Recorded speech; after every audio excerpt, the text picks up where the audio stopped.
Everyone, कैसे हैं आप लोग। विधिक ज्ञान के इस सेगमेंट में एक बार पुनः आप सभी के सामने आपका मित्र अनिल मिश्रा।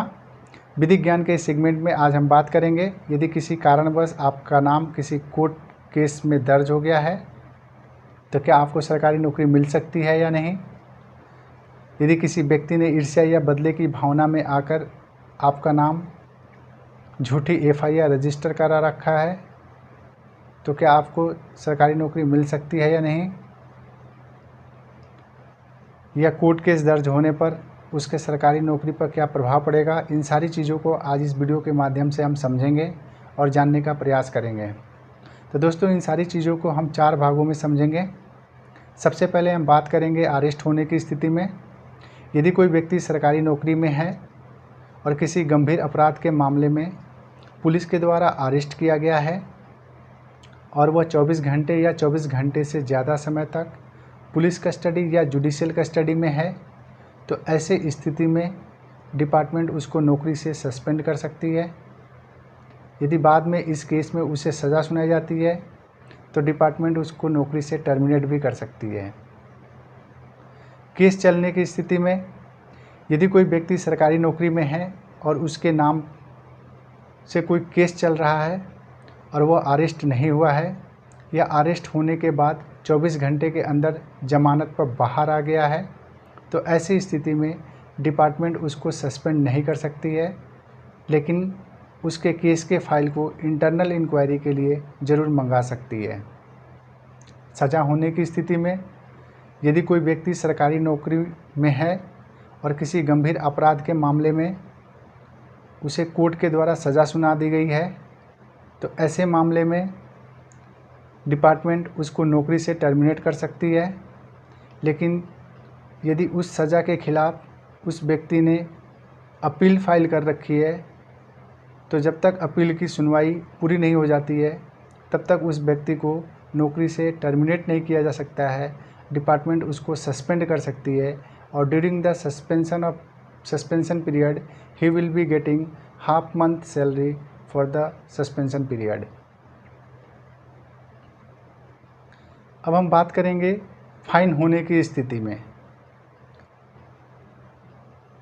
किसी भी क्रिमिनल केस में कोर्ट के द्वारा यदि 100 रुपये या इससे अधिक का फ़ाइन लगाया जाता है तो डिपार्टमेंट नौकरी से सस्पेंड कर सकती है। यदि उस आदेश के खिलाफ़ अपील फाइल नहीं किया जाता है तो डिपार्टमेंट परमानेंटली टर्मिनेट भी कर सकती है। दोस्तों, ये रही क्रिमिनल केस होने पर सरकारी नौकरी पर इसका क्या प्रभाव पड़ेगा। अब हम बात करेंगे कि क्या सिविल केस होने पर भी हमारी सरकारी नौकरी पर इसकी कोई प्रभाव पड़ेगा। तो दोस्तों, सिविल केस का सरकारी नौकरी पर अक्सर कोई प्रभाव नहीं पड़ता है, लेकिन किसी मामले में कोर्ट का आदेश का अवहेलना करने पर, कोर्ट के आदेश का पालन नहीं करने पर कोर्ट ऐसे मामले में एक्शन लेती है और यदि कोर्ट के द्वारा ऐसे मामले में सज़ा सुनाई जाती है तो निश्चित रूप से आपकी नौकरी खतरे में पड़ सकती है। उदाहरण के तौर पर मान लीजिए कि आप किसी रास्ते पर दीवार खड़ी कर रहे हैं और किसी ने आपके खिलाफ़ कोर्ट में केस दर्ज कर दी। कोर्ट ने आपको आदेश दिया कि आप दीवार को रास्ते से पीछे कर लीजिए, लेकिन आपने कोर्ट के आदेश का पालन नहीं किया, तो ऐसे स्थिति में कोर्ट आपके अगेंस्ट एक्शन ले सकती है और आपको सज़ा सुना सकती है और ऐसे परिस्थिति में डिपार्टमेंट आपको नौकरी से सस्पेंड कर सकती है।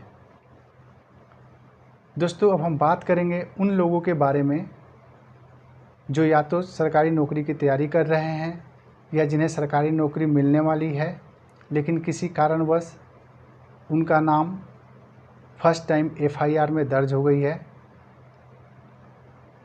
तो यदि इनके द्वारा किया गया अपराध सीरियस नेचर का नहीं है, अर्थात जिसमें सज़ा का प्रावधान 3 साल या 3 साल से कम है, वैसे मामले में पुलिस इन्वेस्टिगेशन के दौरान इन्हें क्लीन चिट दे देती है और ऐसे लोग सरकारी नौकरी पा सकते हैं। लेकिन ऐसे लोग पुलिस, डिफेंस, फौज आदि की नौकरी में नहीं जा सकते हैं, अर्थात इन्हें ये नौकरियां नहीं मिल सकती हैं।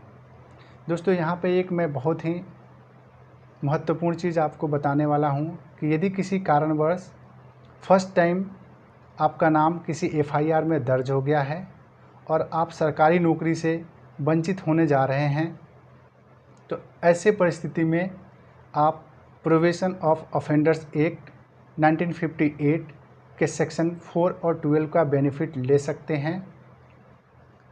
तो दोस्तों, मुझे उम्मीद है कि यह वीडियो आपको पसंद आएगी, तो कृपया इस वीडियो को लाइक करें, शेयर करें। तब तक के लिए bye bye, take care, have a nice time.